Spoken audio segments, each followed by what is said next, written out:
far away from most people's image of what a good Muslim should be. And that makes me an easy target for those who don't want Qilium to succeed.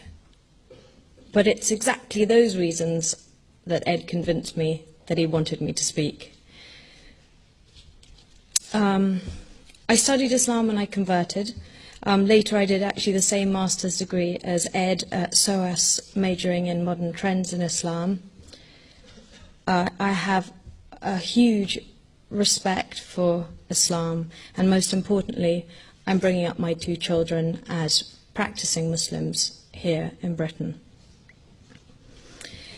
From my own practical experiences and my academic studies, there's one thing that I've learned, and that is that Muslims don't fit into clear-cut, neat, simplistic categories any more than anyone else does, for that matter. They come in all colours, garbs, shades of belief. And as I understand it, one of Qilium's objectives is to try to demonstrate that there isn't just one way to be a British Muslim. Islamist extremists and tabloid writers come from very different worlds, but they both make the same mistake, which is that they think that to be a Muslim you have to adhere to very rigid codes of dress, behaviour and belief, and that there's an unbridgeable divide between Muslims and the rest. And I think they're wrong.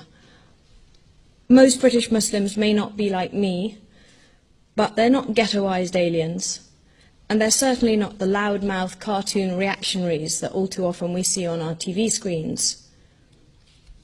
The vast majority are neither. Most Muslims are law-abiding, moderate people who don't feel that contradiction between being Muslim and being British. But through no fault of their own, they now find themselves in a very uncomfortable situation. And unlike people from other minority religions like Sikhs and Hindus, Buddhists, they often find themselves regarded with hostility and a certain amount of suspicion. I'm not naive. I can see why this is happening.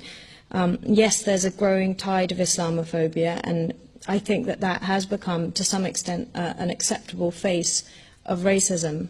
But much of the blame has to lie at the feet of Islamist fanatics. Those who plot terror attacks, those who shout hate-filled slogans in the street, those who make weaselly excuses to the media. Someone now has to stand up and tell the truth, that there is no necessary conflict between being British and being Muslim, between Islamic values and Western values. I don't want my children to have to choose between being British and being Muslim. At times, I have a 10-year-old son and an 8-year-old son, and at times, my oldest son shows signs of confusion. He's got one set of cousins here who go to discos, and he's got another set of cousins in Pakistan who are members of organizations like Tablighi Jamaat and Jamaat-e-Islami. And he comes back confused, and I can see that there's part of him that's looking for his own identity.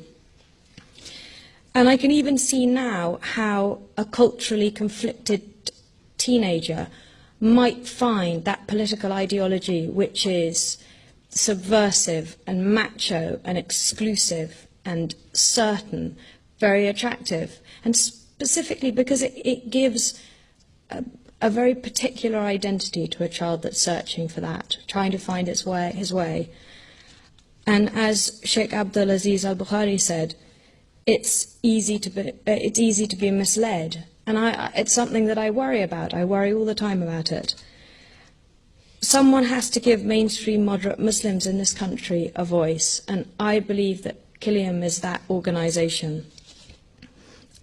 There are very few people who have the courage or the depth of understanding or the conviction to do what Ed and Marge and their colleagues are doing.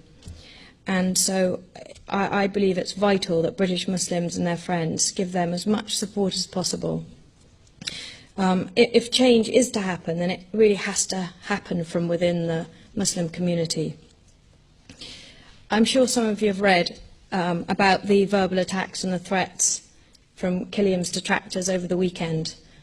And being more cowardly than Ed, I had a little wobble. And and he sent me a text saying, "Be brave.